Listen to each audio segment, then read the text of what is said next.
السلام علیکم ورحمۃ اللہ وبرکاتہ۔ نحمدہ ونصلی ونسلم علی رسولہ الکریم واشہد ان لا الہ الا اللہ وحدہ لا شریک لہ واشہد ان محمدا عبدہ ورسولہ اما بعد۔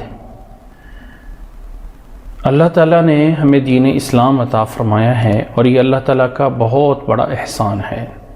دین اسلام کے اور مسلمانوں کا جو ایک نیا سال ہے یا سال کی ابتدا ہے وہ محرم کے مہینے سے ہوتی ہے۔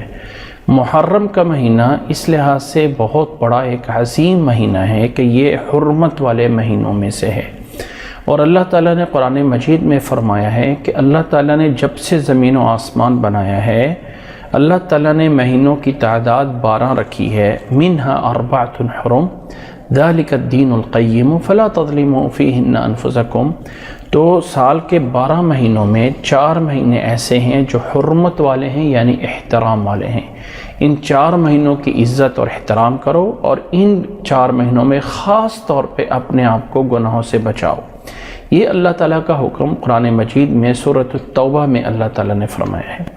یاد رکھ لیں کہ یہ جو 4 مہینے حرمت والے ہیں، ان کے اندر ذوالقعدہ، ذوالحجہ اور یہ تیسرا مہینہ محرم الحرام کا ہوتا ہے، اور چوتھا مہینہ رمضان کے مہینے کو چھوڑ کر اس سے پہلے ایک مہینہ چھوڑ کے اس سے پہلے شعبان ہوتا ہے، اور شعبان سے پہلے رجب کا مہینہ ہوتا ہے۔ تو رجب کا یہ چوتھا مہینہ ہے جو حرمت والے، عزت والے مہینوں میں سے ہے۔ ان کے بارے میں اللہ کا حکم یہ ہے کہ اپنے آپ کو گناہوں سے خاص طور پہ ان مہینوں میں بچا کے رکھو۔ یہ ایک اللہ تعالیٰ کا بڑا حکم ہے اس مہینے کے بارے میں۔ دوسری بات سمجھ لیں کہ محرم الحرام کا مہینہ عبادات کے اعتبار سے اسی طرح کا عام مہینہ ہے جس طرح کے باقی مہینے ہیں۔ کوئی ایسا کہنا کہ اس محرم الحرام میں کوئی اسپیشل اور عبادت آ جاتی ہے، ایسا نہیں، سوائے اس کے کہ رسول اللہ صلی اللہ علیہ وسلم نے اس محرم الحرام کے مہینے میں 2 دن کا روزہ رکھنا، 9 تاریخ جو محرم کی ہے اور 10 تاریخ جو محرم کی ہے، اس کا روزہ رکھنا، جس کو احادیث میں یوم عاشورہ کا روزہ رکھا جاتا ہے کہ یوم عاشورہ۔ اللہ کے نبی صلی اللہ علیہ وسلم نے جب مدینہ منورہ تشریف لائے تھے تو یہود اس کا روزہ رکھتے تھے، تو اللہ کے نبی صلی اللہ علیہ وسلم نے یہود سے پوچھا کہ کیوں روزہ رکھتے ہو؟ تو انہوں نے بتایا کہ اس دن موسیٰ علیہ السلام کو فرعون سے نجات ملی تھی۔ تو اللہ کے نبی صلی اللہ علیہ وسلم نے فرمایا تھا نحن احق بموسیٰ، ہم موسیٰ کے زیادہ حقدار ہیں، زیادہ قریب ہیں۔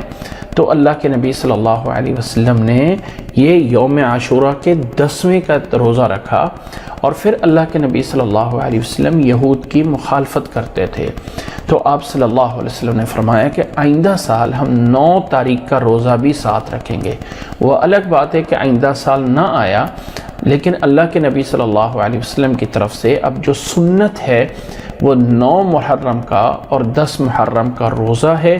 یہ اللہ کی طرف سے ایک بہت بڑی عبادت ہے اس مہینے کی۔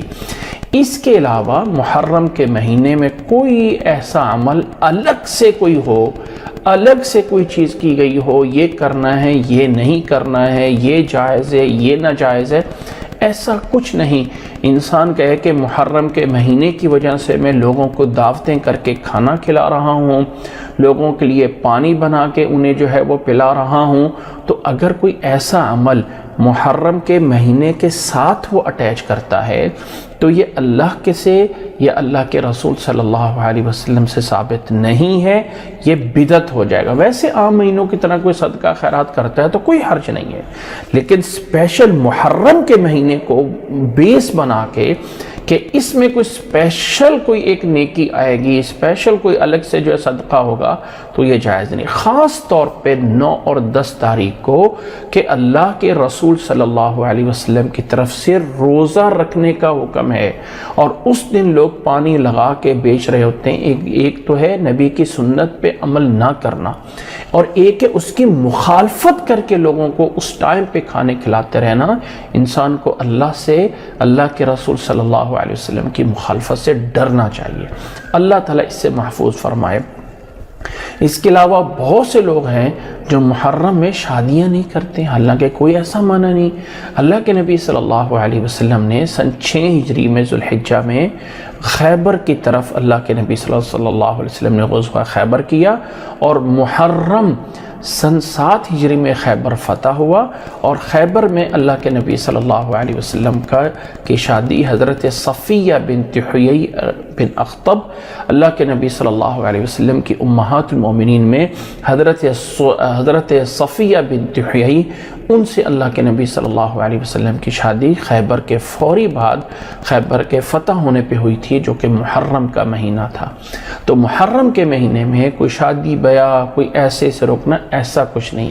اس میں کوئی شک نہیں کہ محرم کے مہینے میں حضرت حسین رضی اللہ تعالیٰ عنہ کی، جو اللہ کے رسول صلی اللہ علیہ وسلم کے نواسے ہیں، ان کی شہادت ہے، ان کی بہت بڑی مظلومانہ شہادت ہے، لیکن اس شہادت کے نتیجے اپنے کپڑے پھاڑنا، آہوزاری کرنا، جزا فضا کرنا، ماتم کرنا، یہ کوئی چیز اسلام میں جائز نہیں ہے۔ نوحہ کرنا، نوحہ کی مجالس لگائی جاتی ہیں، نوحہ کی یاد رکھ لیں کہ رسول اللہ صلی اللہ علیہ وسلم نے نوحہ کرنے والی پہ لعنت بھیجی ہے، تو نوحہ کسی بھی میت پہ۔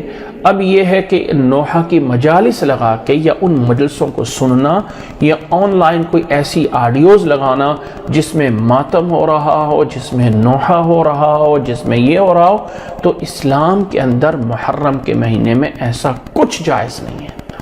اللہ کے نبی صلی اللہ علیہ وسلم کے دور میں جو سب سے بڑی شہادت ہے، وہ حضرت حمزہ رضی اللہ تعالیٰ عنہ کی ہے، جنہیں سید الشہداء کا لقب دیا گیا، سید الشہداء، جو احد میں شہید ہوئے تھے۔ تو اس میں کوئی شک نہیں کہ حضرت حسین رضی اللہ تعالیٰ عنہ کی شہادت بہت بڑا واقعہ ہے، لیکن اس واقعے کے نتیجے میں پورے کی پوری باقی عبادات کو چھوڑ کے ان کی جو ہے وہ نوحہ کرنا، ان پہ مجالس کرنا، یہ کرنا، ایسا کچھ بھی جائز نہیں ہے۔ اور تیسری بات سمجھ لیں کہ اللہ کے نبی صلی اللہ علیہ وسلم کے صحابہ، جن کے بارے میں اللہ تعالیٰ قرآن مجید میں رضی اللہ عنہم ورضوا عنہ کہتا ہے، وہ اللہ سے راضی ہو گئے، اللہ ان سے راضی ہو گیا۔ اللہ نے قرآن مجید میں ان کو یہ تغمہ امتیاز دیا ہے کہ اللہ ان سے راضی ہو گیا اور وہ اللہ سے راضی ہو گئے۔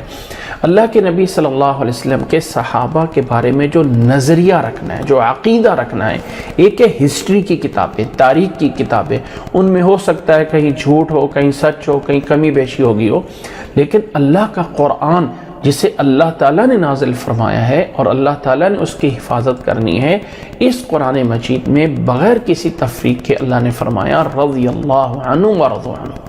تمام صحابہ کا احترام ضروری ہے، خاص طور پہ عشرہ مبشرہ، اور خاص طور پہ عشرہ مبشرہ میں حضرت ابو بکر رضی اللہ تعالیٰ عنہ، حضرت عمر رضی اللہ تعالیٰ عنہ، حضرت عثمان رضی اللہ تعالیٰ عنہ، حضرت علی رضی اللہ تعالیٰ عنہ۔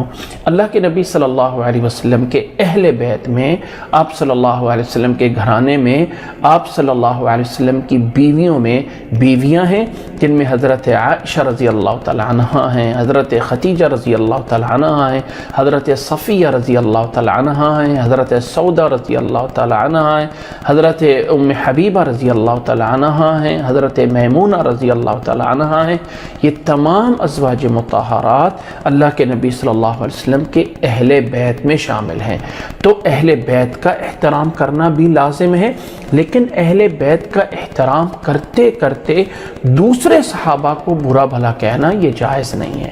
یہ جائز نہیں ہے کہ انسان کہے کہ میں اہل بیت کی محبت میں دوسروں کو برا بھلا کہہ رہا ہوں۔ اچھا، یہاں پہ ایک یہ جو محرم کے ان 10 دنوں میں مجالس ہوں گی، ہمیں ان کے اندر جو ہے وہ بہت ہی تضاد ملتا ہے۔ ایک طرف حضرت علی رضی اللہ تعالیٰ عنہ اتنے بڑے پاور میں تھے کہ جیسے مشکل کشا ان کو بنایا جاتا ہے، اور حضرت حسین رضی اللہ تعالیٰ عنہ بڑی روحانی پاور میں تھے، گویا کہ پوری زمین اور پوری کائنات ان کی مٹھی میں تھے۔ ایک سائیڈ یہ ہمیں سنائی جاتی ہے، دوسری سائیڈ پہ حضرت علی رضی اللہ تعالیٰ عنہ بڑے مظلوم تھے، بہت بڑے مظلوم تھے۔ حضرت حسین رضی اللہ تعالیٰ عنہ بہت بڑے مظلوم تھے۔ یاد رکھ لیں کہ ان واقعات کو ہمارے دماغوں میں ڈال کے ہمیں اسلام سے متنفر کیا جاتا ہے۔ حضرت علی رضی اللہ تعالیٰ عنہ قابل احترام رسول اللہ صلی اللہ علیہ وسلم کے صحابی ہیں۔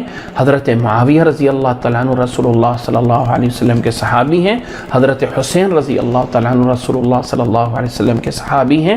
ان تمام کا احترام ضروری ہے۔ یہ وہ اس کو مانتے ہیں، اس کو نہیں مانتے، اس کو مانتے ہیں، اس کو نہیں مانتے، یہ صحیح تھا، وہ صحیح نہیں تھا، تم کون ہوتے ہو فیصلہ کرنے والے؟ جب اللہ نے سب کے لیے کہہ دیا رضی اللہ عنہم ورضوا عنہ، رضی اللہ، قیامت والے دن جنت میں جانے کے بعد سب سے بڑا انعام ہوگا کہ اللہ تعالیٰ جنتیوں کو اپنا دیدار کرائے گا اور کہے گا میں آج تم سے راضی ہو گیا، کبھی ناراض نہیں ہوگا۔ یہ سب سے بڑا اللہ کی رضا یہ جنتیوں کے لیے انعام ہوگا۔ تو جن صحابہ کو اللہ نے دنیا میں فرما دیا رضی اللہ عنہ ورضوا عنہ، تو میں اور آپ کون ہوتے ہیں ترازو لے کے بیٹھنے والے، فلاں صحیح تھے، فلاں غلط تھے، فلاں نے صحیح کیا، فلاں، بھائی تم کون ہو؟ اگر ان سے کہیں کمی کوتاہی ہوئی بھی ہے تو دوسری طرف ان کے اعمال اتنے ہیں کہ اللہ تعالیٰ نے سب کو معاف فرما دیا۔ اس لیے تمام صحابہ کا احترام کرنا ہے، کسی صحابی کے بارے میں کوئی برا بھلا نہیں کہنا ہے۔ اہل بیت کا، اللہ کے نبی صلی اللہ علیہ وسلم کا، بنو ہاشم کا قبیلہ، ان تمام سے احترام کرنا ہے۔ آپ صلی اللہ علیہ وسلم کی بیویوں کا احترام کرنا، یہ محرم میں ہمارے لیے لازم ہے۔ اور یاد رکھیں یہ جو بہت بڑا شور اٹھایا جائے گا میڈیا میں، وہ مظلوم تھے، وہ آہوزاری کرنا اور اس میں جو ہے نوحہ گری کرنا، اس سے اپنے آپ کو بچایا جائے۔ یوم عاشورہ کا 9 اور 10 کا روزہ رکھا جائے۔